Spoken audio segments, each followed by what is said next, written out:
Hello again. We're going to have a look through the papers now. With us to do so, the journalist and author Yasmin Alibhai Brown and the sociologist Ashley Frawley. Good morning to you both. Thanks so much for joining us. Yasmin, let's kick off with you. The eye, data. It's all been about data and Omicron, isn't it? And this is what we've been looking for, these hospital cases. The eye saying they're climbing.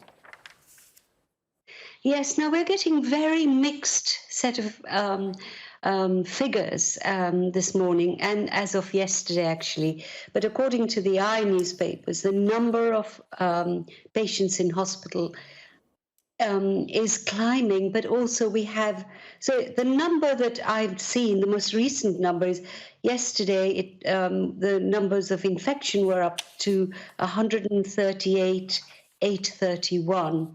So inevitably the numbers in hospital would be rising. A lot of them are unvaccinated people, others are with acute conditions. And the added to that is the terrible problem that staff are having to isolate because this particular variant is so infectious that it's getting almost everybody. I mean, so many people we know have got it. So there's a double whammy here. And I think this idea that it's all over is a bit premature. It's interesting, though, isn't it, that in South Africa, they're seeing the cases go down. They think possibly the peak is over there. And here, yes, hospital cases are climbing, but the length of stay is shorter. There are not many people on ventilators. So it does look like it is milder, doesn't it, Yasmin? Yeah, absolutely. And, but I think there's a kind of feeling that, oh, this is is now on its way. We've defeated it, all this kind of stuff. In South Africa, it's quite interesting. It's got a very young population compared to ours. And there are also all kinds of other factors that we have to take into account. How figures are researched in South Africa, where the numbers come from. But here, it seems to me, yes, this is a less serious variant, but we mustn't become too blasé, is all I'm saying. Ashley, what do you think? Well, the numbers in South Africa, yes, it's based on different data gathering methods and a different population, but we have to remember that that population is young, not because they are, young and healthy necessarily, but because people die a lot younger, and the rates of HIV are very, very high. So you would actually expect to see if Omicron was particularly deadly, you would actually see it in South Africa. So I do think that that the cautious optimism isn't necessarily misguided based on some of the figures that we have coming in now. Well, let's look at the Daily Express. Let's bring that up, Ashley. They're saying, dare we hope?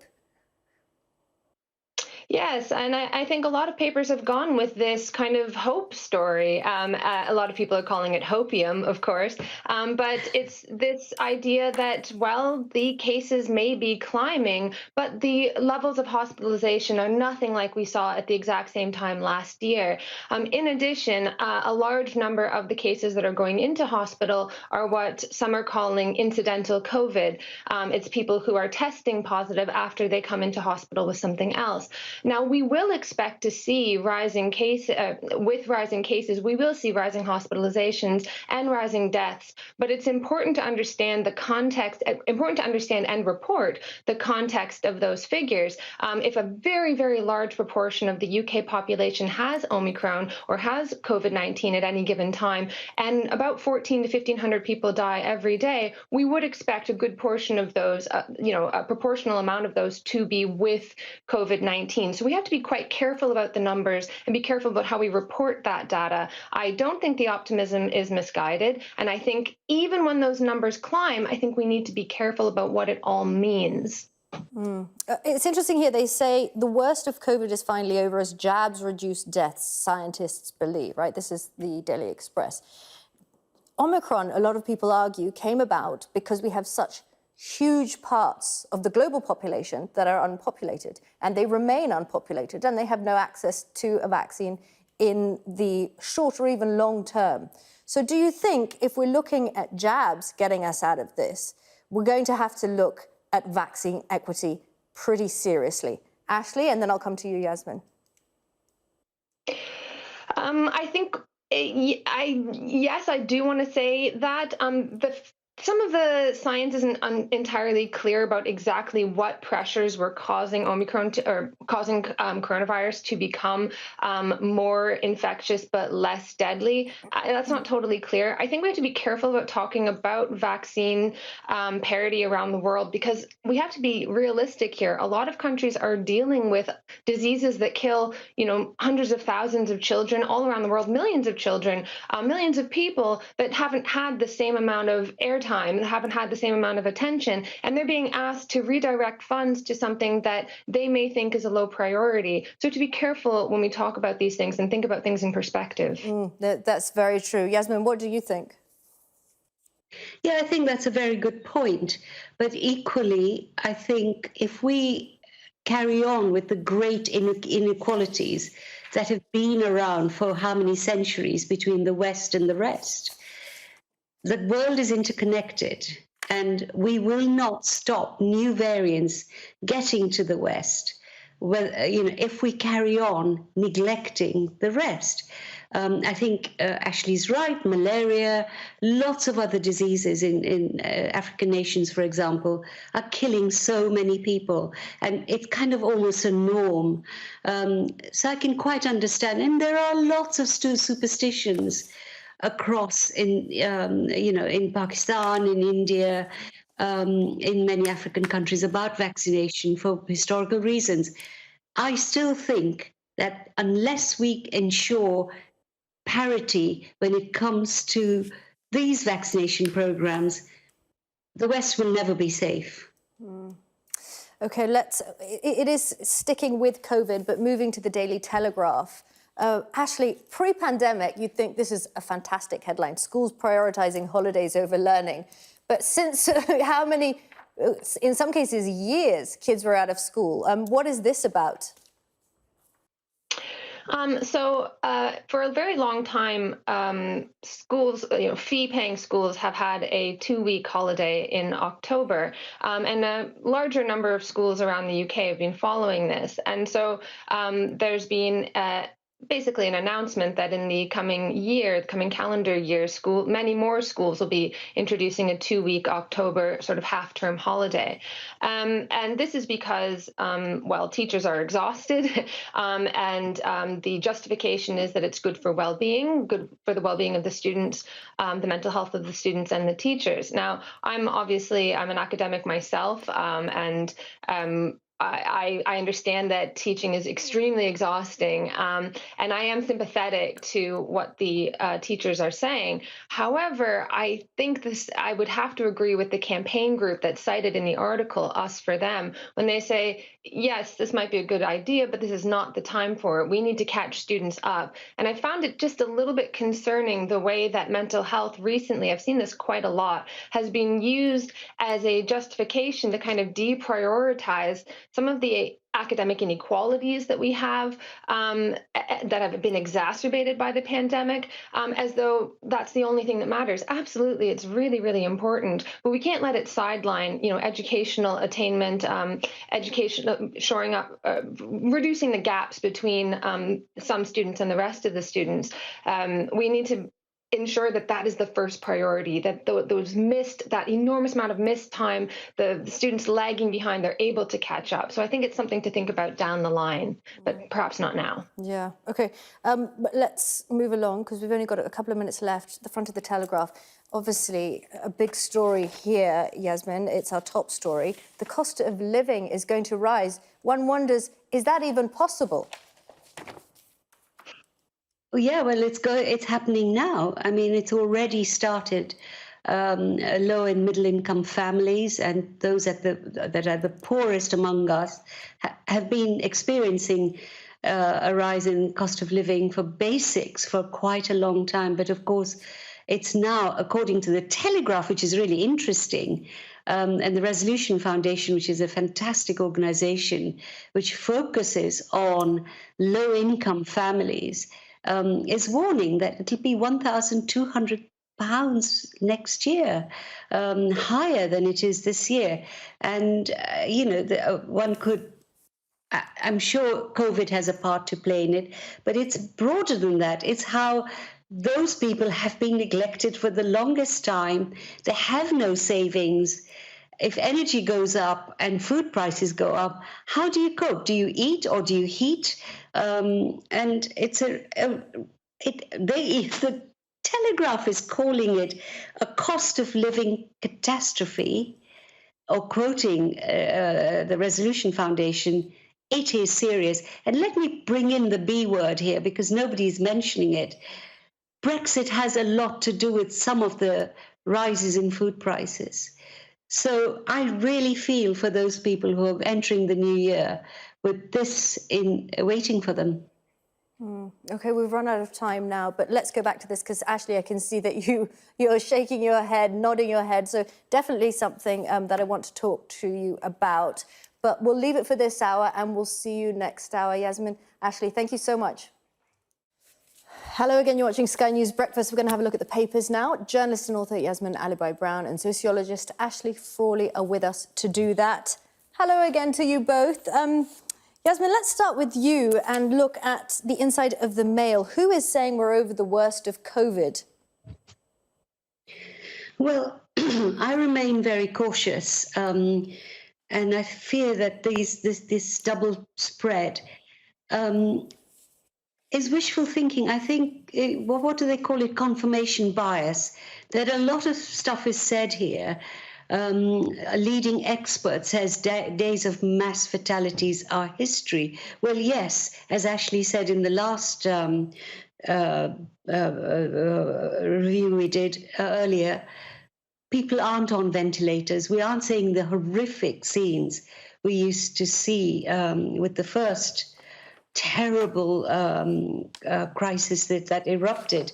But, I do not believe that we're in the sunny meadows again.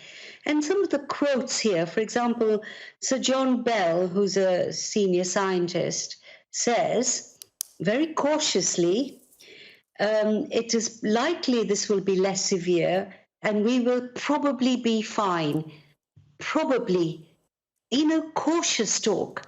One of the things that worries me about this, that people who are already not masking and not being vaccinated will now think it's over. And infection rates are rising. So I'm extremely cautious. But this is what the Mail is kind of almost celebrating. Ashley, what do you think? Do you think that we should be cautiously optimistic, or do you think we should wait for the data? Well, I think some of the data is coming in now, and there are reasons for cautious optimism. I disagree that this means that people will throw caution to the wind. In fact, some of the reasons why the case numbers might have fallen slightly around Christmas is because people were probably being very, very careful on the lead up to Christmas, knowing that they're going to meet with family members and so on, and perhaps meet with older people. I think people are at a point now where they know and they are able to make judgments on the basis of the information available. I think we should trust people to do that. And I also think we should avoid COVID tunnel vision too. I mean, yes, we do have to be cautious, but there are other things in society that need to be worried about as well. Let's go to the front of the Times, because this is also following on from that. The Prime Minister being urged to cut the isolation time. It was 10 days, it's gone down to 7 days in the past week. And now they're saying it should be cut to 5 days. Obviously, the US have just done that. Ashley, do you think it should happen, and do you think it will happen here? Ashley? Well, this would be a risky move. But at this point, as I was saying, we need to be wary that our actions to fight the disease aren't worse than the disease itself. And this is particularly true when it comes to healthcare workers who, as another report in the papers today has said, are dropping like flies. And by that, they mean are testing positive and then going out of work. And it's based on, it would be reducing the quarantine time to 5 days would be following on from the United States. Where the Centers for Disease Control and Prevention have recommended that it be dropped to 5 days because of evidence that they say shows transmission is most likely to happen within those 5 days, 2 before developing symptoms and 3 afterward. And also, a lot of cases are asymptomatic. So the idea is if you are testing negative and you are no longer showing symptoms, you should be able to come out of quarantine earlier. I think 5 days is probably a little bit risky, but the idea of looking at the evidence and thinking seriously about reducing that time is really important, because the knock-on effects of quarantine are going to get much worse than the disease as time goes on and more of the population is vaccinated. Yasmin, what do you think? Do you think we're going to see it cut to 5 days?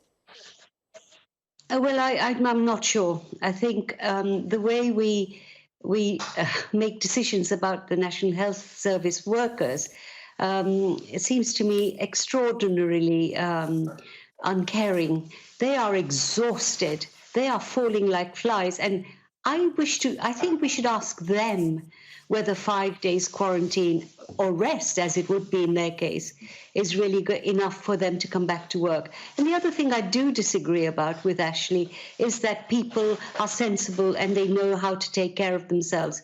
You go onto the London Underground. They did agreed over Christmas because they wanted Christmas. You go on the London Underground, the number of unmasked people is horrendous compared to other places. Scotland, Wales, and Northern Ireland are taking a more cautious approach. And on New Year's Eve, you will see a breakdown of all caution. So I want to see what the figures are like after that rave that is going to happen, uncontrolled, I think. On the 31st. Well, the figures in Scotland and Wales aren't exactly encouraging. I don't think. I think there's a lot of moralization going on that's starting to depart a little bit from the evidence of what's actually going on in the world. I think COVID has started to stand for those people who don't do the right thing, and as opposed to us, good people who are careful. I'm sorry, they don't wear masks. That is a bad thing. They don't get vaccinated. Some of them can't. I accept that. But look, don't tell me it's moralizing. I'm talking about the health of the nation. I think that's really quite rude to say it's a moralizing. I am not moralizing. It is. I'm sorry, but I'm sorry if that sounds rude to you, but it is. It has become. If you look at the political comics, for example, of the unvaccinated, there are obese people wearing red caps and eating something. This is something that I've noticed, and it's come to stand for those hordes of possibly Trump voters, or even in the UK, you see this with people with red caps. Why? They're wearing red. They're a 40-something-year-old man. It has become a proxy for talking about the other, those people who are a threat to the rest of the nation. And I don't think that's actually the case. If you look at people who are unvaccinated, they are not. They tend to be ethnic minorities. They tend to be people who are a bit poorer. They're not this like boogeyman of the white working class or the Trump voter or something like that. But that's what it's become. It has become a symbol of morality, and being a good, upstanding person is against those people. Okay, I think this is obviously something we all have to discuss, and we're going to move on now because we're running out of time. But Yasmin, just talk us through this social care system report that's really troubling. It's in the Eye in a lot of the papers, but you've picked it out in the Eye. Yes, this is quite interesting and very worrying. That a report on young people's lives has come out with some really shocking evidence that. And they've actually said that our social care system is not fit for purpose, that a lot of young people in care are moved from house to house, from area to area, often away from where their support networks are, multiple placements, their social workers change, and they become exposed at that, with all this movement and insecurity, they become very vulnerable and attracted to, and actually probably groomed by criminal gangs. And so, this report is very worrying and needs to be taken seriously, that, these children who are already so failed by families and the system are now ending up as career criminals. Yeah. I found it really shocking. I'm going to jump in there, and we're going to be talking to the former Children's Commissioner about that report, and we will be back next hour to continue our debate. Yasmin and Ashley, thanks a lot. Hello, you're watching Sky News Breakfast. We're going to have another look through the papers. With us to do that, journalist and author Yasmin Alibhai-Brown and the sociologist Ashley Frawley. Yasmin, Ashley, hello to you again. Thanks for joining us. Yasmin, let's look at page 12, is it, of the Mail. They're talking about police data that the Mail have looked at. What is the data telling them? Well, it's a really shocking story, and I think the numbers reported here in the police data, almost everybody in Parliament thinks is a severe underestimation. But there have been more than 100 cases of harassment and stalking of parliamentarians and others who work in the House of Commons and probably even in the Lords.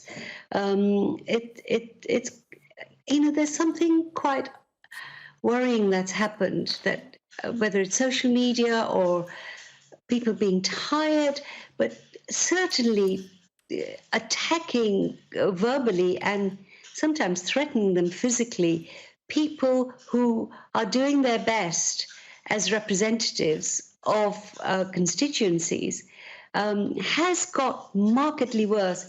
Attacks on journalists are also getting worse. Attacks on doctors, and it's like some sort of wall of good manners and propriety has been broken. And actually, some of the female MPs and some, I mean, remember, two MPs have been killed. We had Joe Cox, and then this year David Amos, slaughtered for doing their job. So. And Jess Phillips has said that, she is constantly being verbally attacked and threatened. So it's a really alarming story.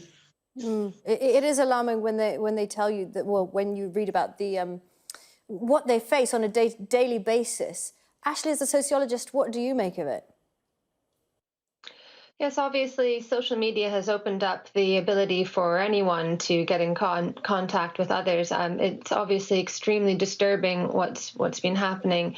I think also there are, people in the public eye are there, easy scapegoats for all sorts of things that go wrong. But of course, these are people who are just doing their job and deserve to do so without, threats against their lives or violence.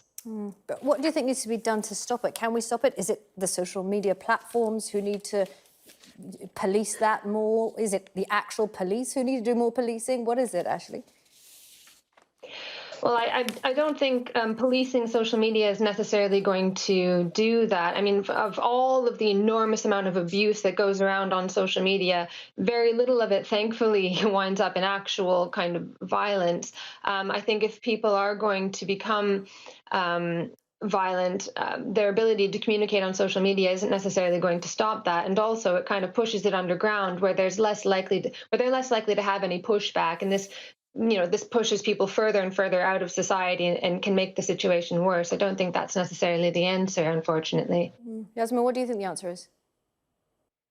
I mean, I'm torn between whether we do need much more, real action on the parts of the tech giants to stop this kind of thing, and whether that would make a difference. But we certainly need to have more, perhaps more assertive police action. And if you go to Westminster, which I often do, the kind of behavior that meets you, if you're doing an outside broadcast, for example, the yelling, the shouting, the abuse, the racist abuse, the sexist remarks, and there are police everywhere, and they are not saying or doing anything. And I think it's that people have given themselves permission to behave in this appalling way. And the police, for one reason or another, aren't stepping in. And I think we need that to happen. That, I remember a long time ago, there used to be this thing about zero tolerance.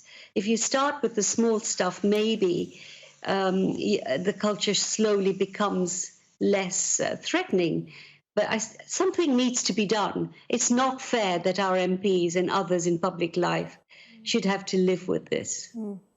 OK, let's move to COVID now. The Eye, page 8, obviously restrictions, such a huge topic for everyone at the moment. Ashley, what are they saying about new restrictions come the new year?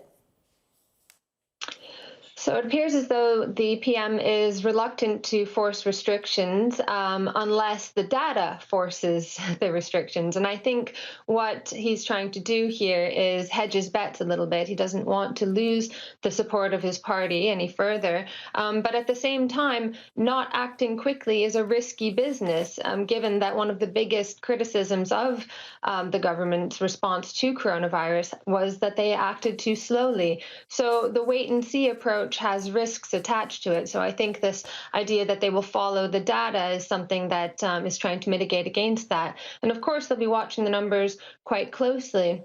But I wouldn't be surprised if new restrictions did appear, and perhaps quite stringent restrictions, because although, as I mentioned in the previous hour, the rate of the climb in cases at the moment has slowed slightly. I might have said the actual number of cases has slowed. I meant the rate of cases, as I said in the first hour, has slowed slightly. The absolute number is growing. And as the absolute number grows and a larger proportion of the population is infected or has a positive test, we will see the number of deaths begin to climb, regardless of whether those deaths are actually from coronavirus, simply because we can expect about 1,300 to about 1,500 people to die daily. So within 28 days of a positive test, that number is going to climb. And so while they'll be watching the data very closely, they have to be careful not to kind of get spooked and to think carefully about what those numbers mean, because the restrictions do a lot of damage to people's lives, while they may also save lives. And it has to be very, very carefully balanced and very carefully thought about. I'm going to have to jump in there. We're running out of time. Yasmin, Ashley, thank you so much for spending your morning with us. It's been really interesting. Thank you both.